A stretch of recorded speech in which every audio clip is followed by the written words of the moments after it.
Good evening friends. आज हम पढ़ेंगे अधिगम के सिद्धांत। अधिगम के सिद्धांत हमने इससे पहले भी अधिगम की कई वीडियो बनाई हैं और आज हम अधिगम के सिद्धांत पढ़ेंगे। आप पुरानी वीडियो देख सकते हैं हमारे चैनल पर। तो आज हम देखेंगे अधिगम के सिद्धांत दो प्रकार के होते हैं। एक व्यवहारवादी सिद्धांत, नंबर दो संज्ञानवादी सिद्धांत। व्यवहारवादी सिद्धांत में एक सिद्धांत होता है प्रयत्न एवं भूल का सिद्धांत। प्रयत्न एवं भूल का सिद्धांत।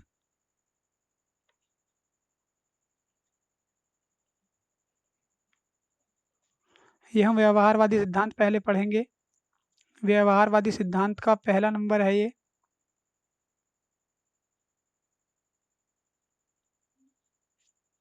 व्यवहारवादी व्यवहारवादी सिद्धांत का पहला नंबर है प्रयत्न एवं भूल का सिद्धांत। ये सिद्धांत दिया है थॉर्नडाइक ने। ये सिद्धांत दिया है थॉर्नडाइक ने। थॉर्नडाइक के इस सिद्धांत को और कई अन्य नामों से जाना जाता है, जैसे प्रयास एवं त्रुटि का सिद्धांत भी इसी सिद्धांत को कहते हैं। प्रयास एवं त्रुटि का सिद्धांत।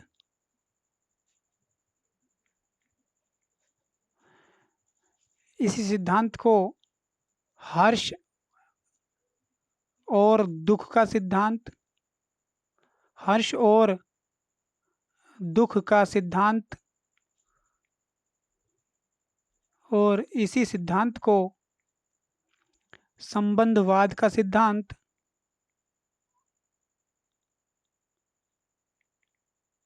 इसी सिद्धांत को संबंधवाद का सिद्धांत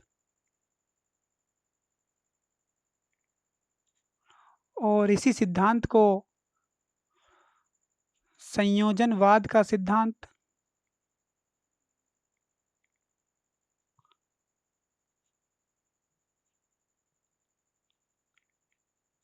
कहते हैं। इस सिद्धांत को उद्दीपक अनुक्रिया का सिद्धांत भी कहते हैं। उद्दीपक अनुक्रिया का सिद्धांत भी कहते हैं। और इसी सिद्धांत को एसआर थ्योरी भी कहते हैं।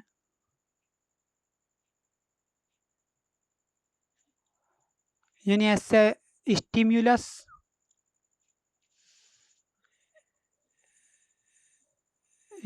Stimulus R for response, stimulus response theory. Stimulus उद्दीपक, रेस्पॉन्स अनुक्रिया, थ्योरी सिद्धांत, यानी स्टिमुलस रेस्पॉन्स थ्योरी। इस सिद्धांत में अब हम समझेंगे इस सिद्धांत में थॉर्नडाइक ने क्या प्रयोग किया था। थॉर्नडाइक ने एक लकड़ी का बक्सा लिया। इस तरह से एक लकड़ी का बक्सा लेने के बाद इसके अंदर एक भूखी बिल्ली को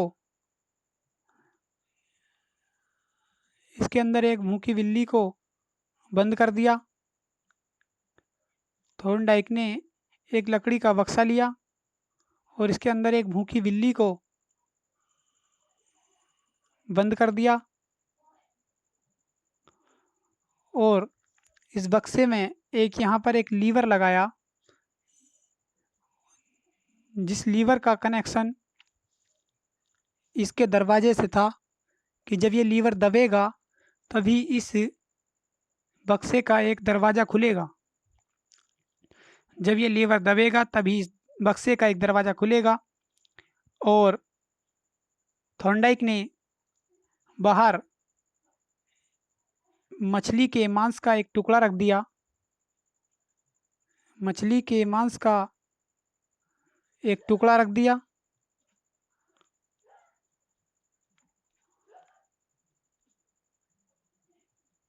मछली के मांस का एक टुकड़ा रख दिया।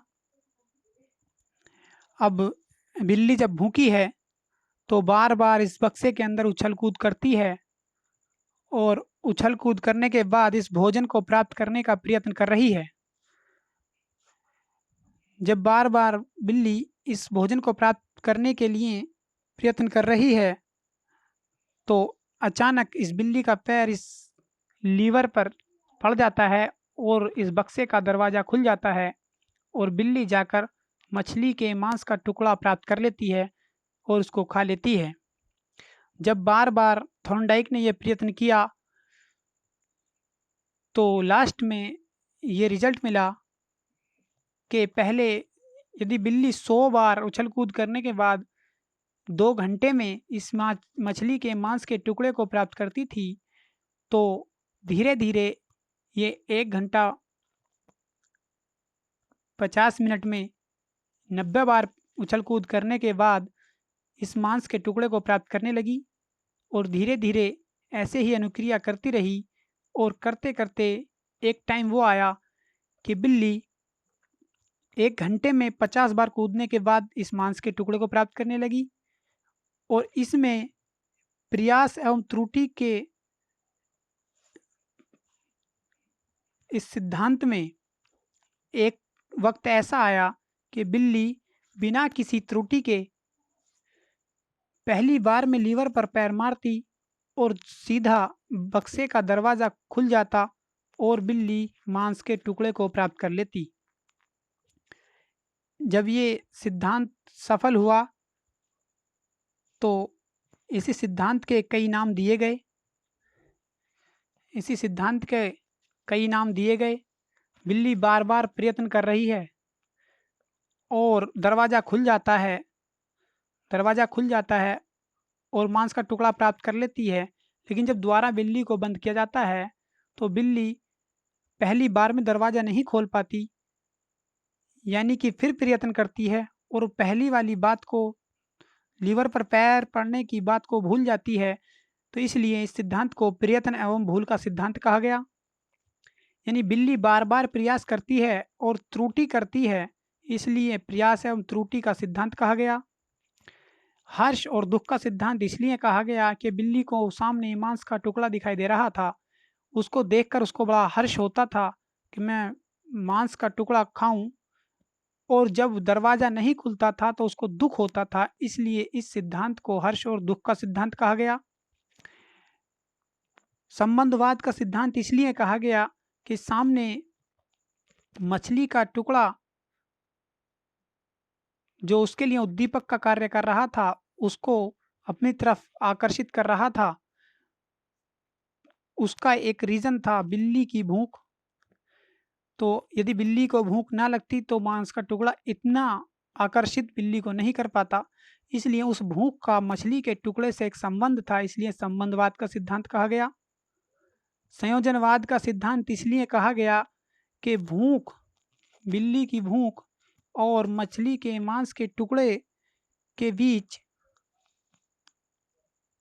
जो बीच में ये लीवर आ रहा था, ये बक्सा मछली का लकड़ी का टुकड़ा था, लकड़ी का बक्सा था, तो इसके बीच में एक संयोजन था लीवर का, दरवाजे का, यानी कि इसलिए इसको संयोजनवाद का सिद्धांत कहा गया। बिल्ली की भूख इसके लिए उद्दीपक का कार्य कर रही थी और मछली का मांस का टुकड़ा भूख मिटाने के लिए उसके लिए पर्याप्त था। इसलिए जब बिल्ली को भूख लगी तो बिल्ली ने उछल कूदना शुरू किया मांस का टुकड़ा प्राप्त करने के लिए। इसलिए इस सिद्धांत को उद्दीपक अनुक्रिया का सिद्धांत कहा गया, स्टिमुलस रेस्पॉन्स थ्योरी कहा गया, एसआर थ्योरी कहा गया। आई होप समझ आ गया होगा। तो ये थॉर्नडाइक ने सिद्धांत दिए हैं। थॉर्नडाइक के बारे में एक कथन और है। थॉर्नडाइक को प्रथम शैक्षिक मनोवैज्ञानिक भी हैं। प्रथम शैक्षिक मनोवैज्ञानिक भी हैं।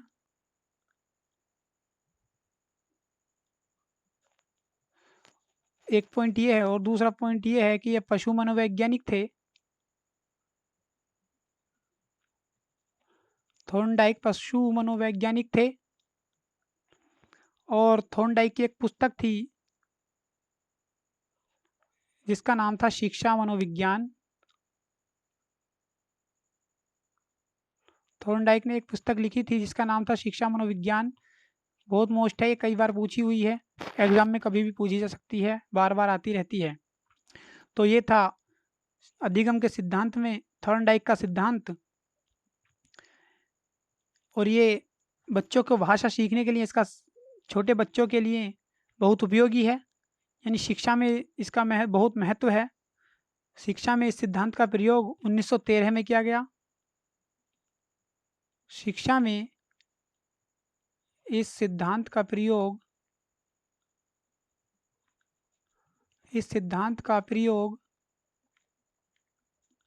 1913 में किया गया, 1913 ईस्वी में किया गया। छोटे बच्चों के लिए ये बहुत उपयोगी है। यह सिद्धांत छोटे बच्चों के लिए बहुत उपयोगी है।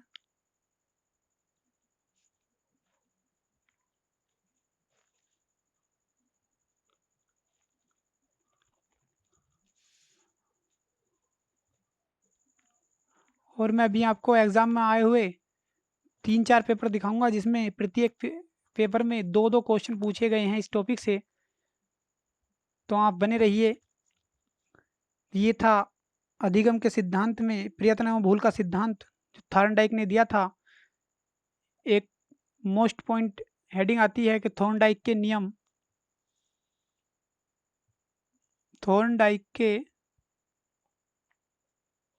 नियम, यानी थॉर्नडाइक ने अधिगम के कौन कौन से नियम दिए हैं और उनको कितने भागों में बांटा गया है। तो थॉर्नडाइक ने 2 प्रकार के नियम दिए हैं, एक मुख्य नियम या प्राथमिक नियम, और दूसरे गौण नियम। गौण को कहते हैं द्वितीयक नियम। द्वितीयक नियम, तो ये ध्यान रखना है, गौण नियम, प्राथमिक नियम, यानी ये मुख्य नियम, प्राथमिक नियम, गौण नियम, द्वितीयक नियम। अब इनको हम देखेंगे। प्राथमिक नियम दिए हैं तो नंबर 1 है तत्परता का नियम।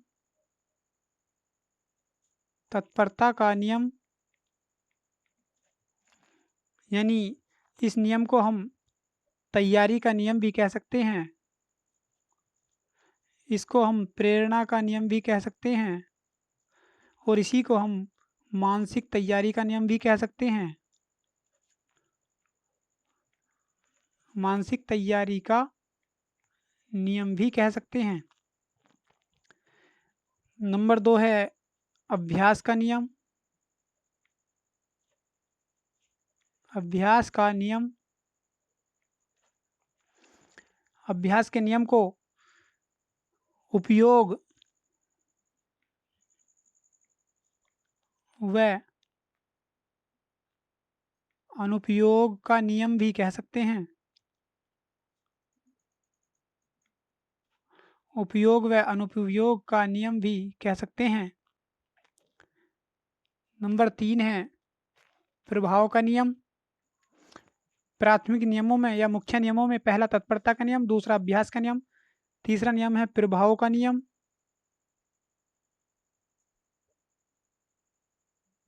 प्रभाव का नियम, प्रभाव के नियम को हम परिणाम का नियम भी कह सकते हैं। परिणाम का नियम,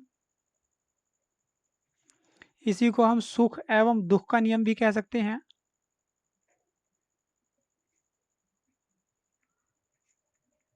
हम कोई भी टॉपिक, इसका कोई भी पॉइंट छोड़कर नहीं चल रहे हैं, कहीं से भी क्वेश्चन बनाए, बिल्कुल कंफ्यूज नहीं होना है। इसी को हम संतोष एवं असंतोष का नियम भी कहते हैं। संतोष एवं असंतोष का नियम। ये थॉर्नडाइक ने 3 मुख्य नियम दिए थे, तत्परता का नियम, अभ्यास का नियम, और नंबर 3 प्रभाव का नियम। संतोष, प्रभाव के नियम को परिणाम का नियम, सुख एवं दुख का नियम, संतोष एवं असंतोष का नियम भी कहते हैं। संतोष मतलब पुरस्कार या प्रशंसा, असंतोष का मतलब है दंड या भय। तो ये इस थॉर्नडाइक के 3 मुख्य नियम हुए, तत्परता का नियम, अभ्यास का नियम, प्रभाव का नियम। अब तत्परता का नियम इसलिए दिया, तत्परता का नियम इसलिए दिया गया कि व्यक्ति जब तक तत्पर नहीं होगा किसी काम को करने के लिए, तब तक कोई नई क्रिया नहीं सीख सकता, नया अधिगम नहीं कर सकता। जब तक तैयार नहीं होगा, जब तक उसके अंदर प्रेरणा नहीं होगी, जब तक मानसिक रूप से तैयार नहीं होगा, तब तक वो कुछ भी कार्य नहीं कर सकता। थॉर्नडाइक का ये प्रथम नियम था। द्वितीय नियम था अभ्यास का नियम। थॉर्नडाइक ने बताया कि जब तक व्यक्ति अभ्यास नहीं करेगा, तब तक वह कुछ नहीं सीख सकता। यानी अगर अभ्यास करता रहे तो वो लगातार सीखता रहेगा। परंतु बाद में इसी सिद्धांत में थॉर्नडाइक ने 1930 में एक परिवर्तन किया। उन्होंने बताया कि अभ्यास की कमी से अनुबंधन कमजोर हो जाता है। अभ्यास की कमी हो तो अनुबंधन कमजोर हो जाता है। अभ्यास की कमी से अनुबंधन कमजोर हो जाता है और अभ्यास की पुनरावृत्ति होती रहे। इसी में दूसरी बात बताई, अभ्यास की पुनरावृत्ति होती रहे तो अनुबंधन मजबूत होता है। अनुबंधन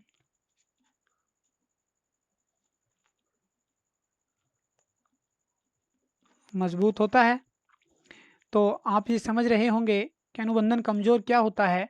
जैसे अभ्यास हम लगातार करते रहे, स्कूल में 10-12 साल पढ़े और अभ्यास प्रार्थना का डेली किया, लेकिन आज तक प्रार्थना याद नहीं हुई, तो अभ्यास का नियम यहाँ पर गलत सिद्ध हुआ। लेकिन बाद में 1930 में थॉर्नडाइक ने इस सिद्धांत में परिवर्तन किया। उन्होंने कहा कि अभ्यास की अगर कमी है तो अनुबंधन कमजोर हो जाएगा और अभ्यास की पुनरावृत्ति होती रहे तो अनुबंधन मजबूत हो जाएगा। इस सिद्धांत में थोड़ा परिवर्तन किया और उन्होंने अभ्यास के नियम को 2 भागों में बांटा, उपयोग एवं अनुपयोग का नियम। कि यदि हम उपयोग में उसको लाएंगे अभ्यास को, तो वो अभ्यास हमारे याद रहेगा, और अनुपयोग में कर देंगे तो वो हमारे याद नहीं रहेगा। इसके बाद परिणाम का नियम, प्रभाव का नियम आता है। इसको थॉर्नडाइक ने बताया कि जितना हम अधिगम करते हैं उसका प्रभाव पड़ता है, उसका हमें परिणाम मिलता है। उससे सुख या दुख मिल का नियम, यानी सुख और दुख भी मिलता है। जैसा हम अभ्यास करेंगे, जैसा हम कार्य करेंगे, उससे संतोष एवं असंतोष भी मिलेगा। संतोष मतलब पुरस्कार या प्रशंसा भी मिलेगी जैसा हम कार्य करेंगे, और असंतोष यानी कि असंतोष, भय या दंड भी हमको मिल सकता है। तो ये थॉर्नडाइक के कुछ मुख्य नियम थे। अब हम पढ़ेंगे थॉर्नडाइक के गौण नियम। तो थॉर्नडाइक ने 3 मुख्य नियम दिए थे। थॉर्नडाइक ने 3 मुख्य नियम दिए थे।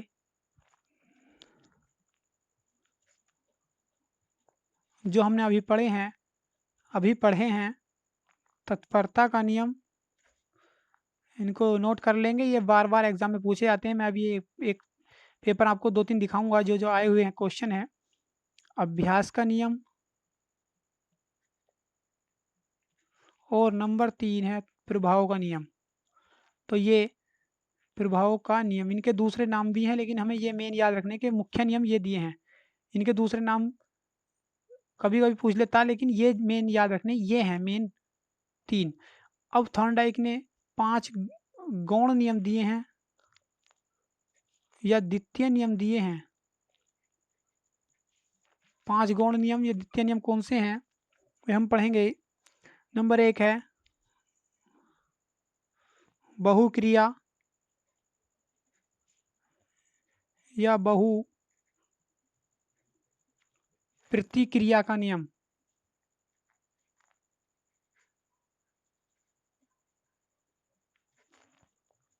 नंबर 2 है आंशिक क्रिया का नियम।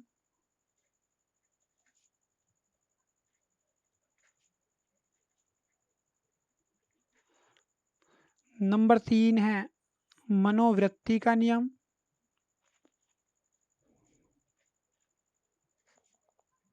मनोवृत्ति का नियम। और नंबर 4 है सादृश्यता का नियम।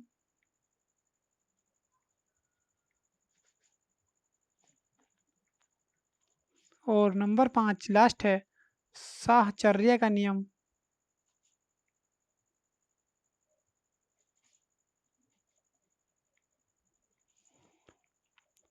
या साहचर्यात्मक नियम। सादृश्यता के नियम को समानता का नियम भी कहते हैं।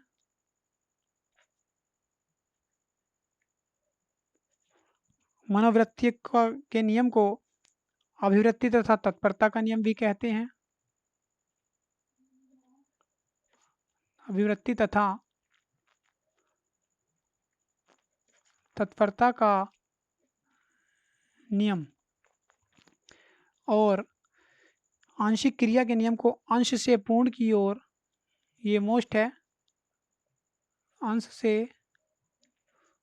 पूर्ण की ओर शिक्षण सूत्र इसमें प्रयोग किया जाता है। हमने शिक्षण सूत्र बहुत अच्छी तरह से पढ़ाए हैं, ट्रिक से एक ही बार में पढ़ेंगे, कहानी के माध्यम से तो याद हो जाएंगे। आप हमारी पुरानी वीडियो देख सकते हैं। तो ये हमारे थे थॉर्नडाइक का अधिगम का सिद्धांत। व्यवहारवादी सिद्धांतों में हमने पहला पढ़ा है प्रयत्न एवं भूल का सिद्धांत। इसके सभी नाम एग्जाम में घुमा घुमा कर नाम चेंज करके पूछता है, हम कंफ्यूज हो जाते हैं। अब कंफ्यूज नहीं होंगे। ये पूछा जाता है कि शिक्षा में किस सिद्धांत का प्रयोग किया गया है, तो थॉर्नडाइक के प्रयत्न एवं भूल का सिद्धांत प्रयोग किया गया है। छोटे बच्चों के लिए कौन सा सिद्धांत उपयोगी है, तो प्रयत्न एवं भूल का सिद्धांत जो थॉर्नडाइक ने दिया है वह उपयोगी है। थॉर्नडाइक के मुख्य नियम कितने हैं? 3। गौण नियम कितने हैं? 5। मुख्य नियम कौन कौन से हैं? तत्परता का नियम, अभ्यास का नियम, प्रभाव का नियम। और गौण नियम कौन से हैं? बहुक्रिया का नियम, आंशिक क्रिया का नियम, मनोवृत्ति का नियम, सादृश्यता का नियम और साहचर्यात्मक नियम। तो इस तरह से ये मनोविज्ञान के अधिगम के सिद्धांत जो थॉर्नडाइक ने दिए थे वो हमने आज पढ़े हैं। अब हम पढ़ेंगे कि थॉर्नडाइक के सिद्धांत का शिक्षा में क्या महत्व है, थॉर्नडाइक के सिद्धांत से शिक्षा में क्या बेनिफिट मिलता है। तो इस सिद्धांत द्वारा बालक पहले की गलती से होने वाला जो अनुभव है उससे लाभ उठाता है और अपने व्यवहार में परिवर्तन कर लेता है। यानी बच्चा यदि पहले गलती कर लेता है तो बाद में उस गलती को नहीं दोहराएगा, यानी व्यवहार में परिवर्तन हो जाएगा। तो थॉर्नडाइक के नियम का सिद्धांत, थॉर्नडाइक के सिद्धांत का शिक्षा में महत्व क्या है?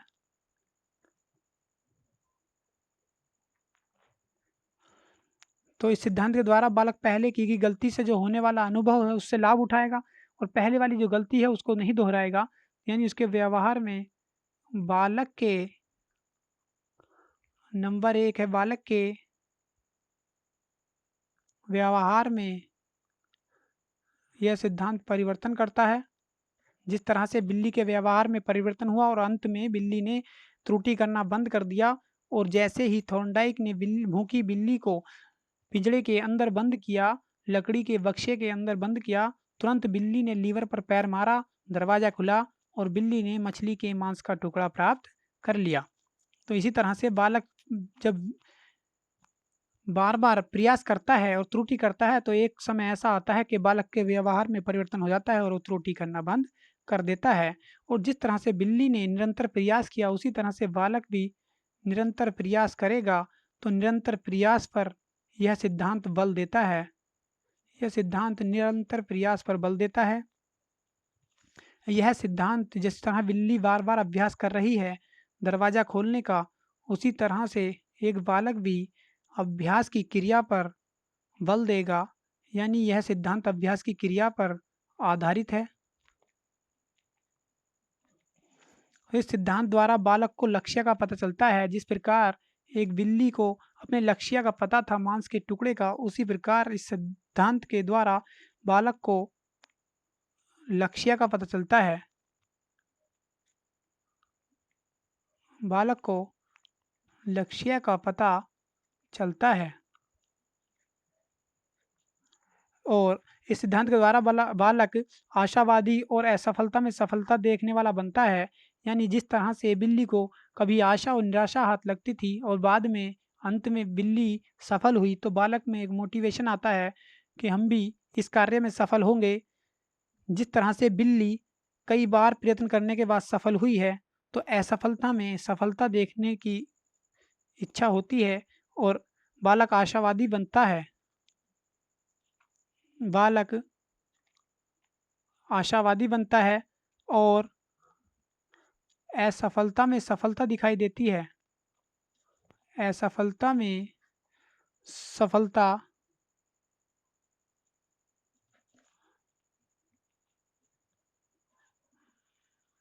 देखने को मिलती है और यह सिद्धांत बड़े एवं मंदबुद्धि बालकों के लिए भी उपयोगी है। यह सिद्धांत मैंने छोटे बच्चों के लिए उपयोगी बताया था पहले, लेकिन बड़े और मंदबुद्धि, यदि बड़े बच्चे हैं और मंदबुद्धि हैं तो उन्हीं बच्चों के लिए भी यह, छोटे बच्चों के लिए तो उपयोगी है ही, लेकिन बड़े और मंदबुद्धि बालकों के लिए भी यह सिद्धांत बहुत उपयोगी है।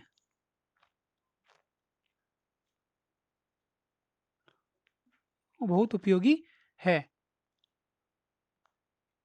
जिस तरह बिल्ली ने एक समस्या का समाधान किया, यानी मांस के टुकड़े को प्रयत्न करते करते, प्रयास एवं त्रुटि करते हुए प्राप्त किया, उसी प्रकार यानी बिल्ली ने एक समस्या का समाधान किया, तो यानी समस्या का समाधान करने के लिए समस्या समाधान के क्षेत्र में इस सिद्धांत का बहुत उपयोग है। समस्या समाधान के क्षेत्र में। और नेक्स्ट हम देखेंगे कि यह सिद्धांत जिस तरह बिल्ली बार बार किसी कार्य को करके सीख रही है और अंत में पूरी तरह सीख जाती है, तो यह सिद्धांत करके सीखने पर बल देता है। करके सीखने पर बल देता है और यह सिद्धांत व्याकरण, संगीत तथा गणित, विज्ञान, कला जैसे विषयों के लिए बहुत उपयोगी होता है, क्योंकि उसमें बार बार प्रैक्टिस की जरूरत पड़ती है। यह सिद्धांत व्याकरण, संगीत, गणित तथा विज्ञान, इन जैसे विषयों में बार बार त्रुटि होती है और उस त्रुटि को हम सुधारते रहें तो एक बार बिल्कुल हम कार्य पूरी तरह से ठीक कर पाएंगे। इसलिए इन विषयों में, यानी एक कला और है, इन विषयों में बहुत उपयोगी है। इन विषयों में बहुत उपयोगी है। तो हमने आज थॉर्नडाइक का ये सिद्धांत पढ़ा। इस सिद्धांत में हमने कोई भी पॉइंट छोड़ा नहीं है।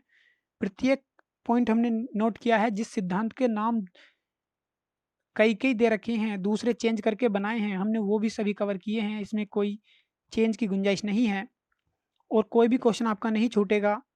और मैं अभी आपको पेपर दिखाता हूँ किस किस प्रकार के क्वेश्चन पे आए हुए हैं। ये पेपर है यूपी टेट प्राइमरी 8 जनवरी 2020 का। इसमें क्वेश्चन आया हुआ है, ये है, निम्न में से किसने अधिगम सिद्धांत का प्रतिपादन नहीं किया है। तो ये हम अभी हमने थॉर्नडाइक का अधिगम सिद्धांत पढ़ा है, तो ये तो किया है। स्किनर का और कोहलर का इसके बाद पढ़ने वाले हैं, तो ये बीएस ब्लूम ने नहीं किया है। इसके बाद हम दूसरा पेपर लेते हैं। इसके बाद दूसरा पेपर है ये यूपी टेट 18 नवंबर 2018 का। इसमें एक क्वेश्चन है, थर्ड क्वेश्चन ये, निम्न में से कौन सा थॉर्नडाइक के अधिगम के प्राथमिक नियमों में शामिल नहीं है।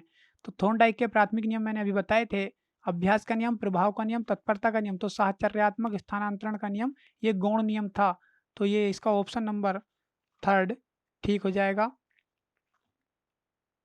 इसके बाद इसी पेपर में आगे क्वेश्चन है, क्वेश्चन नंबर 26। थॉर्नडाइक ने अपने सिद्धांत को किस शीर्षक से सिद्ध किया है? अधिगम के प्रयास एवं भूल का सिद्धांत, संकेत अधिगम, संज्ञानात्मक अधिगम या स्थान अधिगम। तो मैंने अभी पढ़ाया था अधिगम का प्रयास एवं भूल का सिद्धांत, यानी किसी भी नाम से दे, हमें कंफ्यूज नहीं होना है।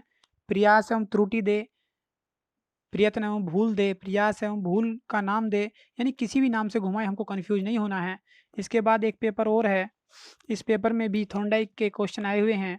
ये प्रथम पाली यानी फर्स्ट पेपर है प्राइमरी लेवल का 2017 का।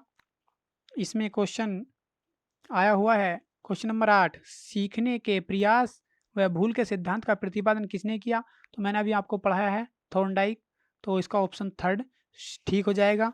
इसके बाद इसमें एक क्वेश्चन और है, क्वेश्चन नंबर 28,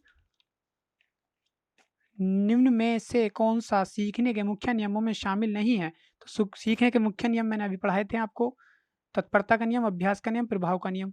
तो बहु अनुक्रिया का नियम सीखने के नियमों में शामिल नहीं है। यानी क्वेश्चन बार बार इस टॉपिक से रिपीट हो रहे हैं। अभी एक पेपर और है, मैं ये सीटेट का पेपर है, सेकंड पेपर, ये सेकंड पेपर है, इसको हम देखते हैं। द्वितीय पाली 2019 का है ये यूपी टेट का ही पेपर है।